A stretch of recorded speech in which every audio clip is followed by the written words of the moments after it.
Hey, this is Pastor Jay Lee, and you're listening to the Daily Sabbath Podcast. Galatians chapter 2, verse 20.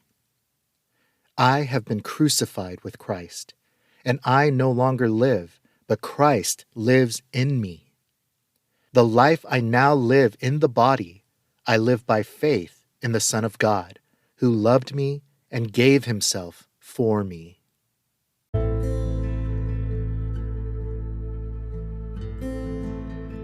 "2,000 years ago, a man named Jesus of Nazareth lived.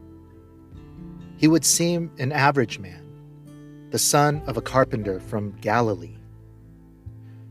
But he was a righteous and holy man who, in the final 4 years of his life, preached with authority about God, lovingly serving the poor, the sick, the disabled, the outcast. This Jesus was tragically betrayed by one of his best friends, arrested and crucified, though he did no wrong. But the thing about this Jesus, he claimed to be more than just a man. Jesus claimed to be the Savior that was promised to humanity from long ago. In fact, he claimed to be the Son of God, claiming an equality with God that became a scandal. He predicted that he would suffer and be killed, but also that he would rise from the dead as proof that he was indeed the Son of God, who had the power to save the world from their sins. Now, most of the points of this story are historically verifiable. We have both Christian and non-Christian historical accounts confirming that indeed there was a man named Jesus of Nazareth from the first century who was a rabbi, who amassed a following and had the reputation of being a miracle worker and an exorcist, who was crucified under Pontius Pilate, who was believed by his followers to have risen from the dead, sparking a movement that began to grow and spread rapidly across the Roman Empire and eventually the world.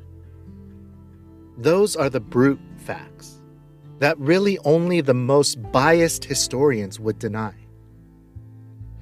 So the only real question is not whether Jesus lived and was crucified, but whether he really lived again. Now, we could talk about things like how unlikely it is that a rumor of Jesus' resurrection could ever have taken hold the way that it did if his body was still observably lying in the tomb.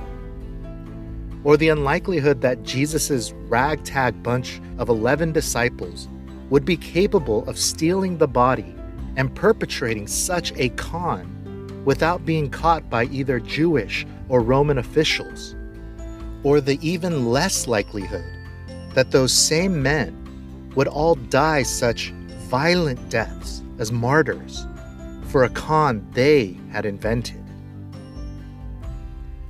But rather than focus on those things, I will talk about why the many of us who have never seen Jesus or the empty tomb believe that he has risen from the dead.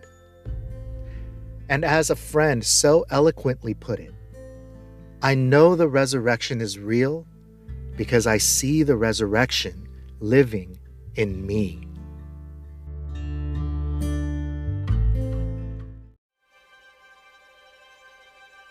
The closing song for this episode, His Name is Jesus, is by Steph Andrews.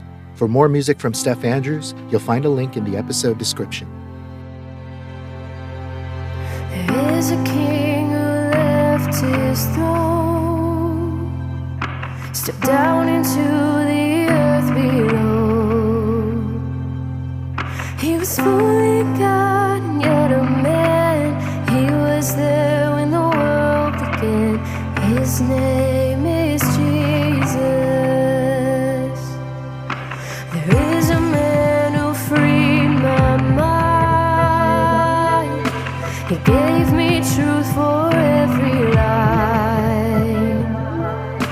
He pulled me up and he crowned my head, brought new life where things were dead. And his name is Jesus.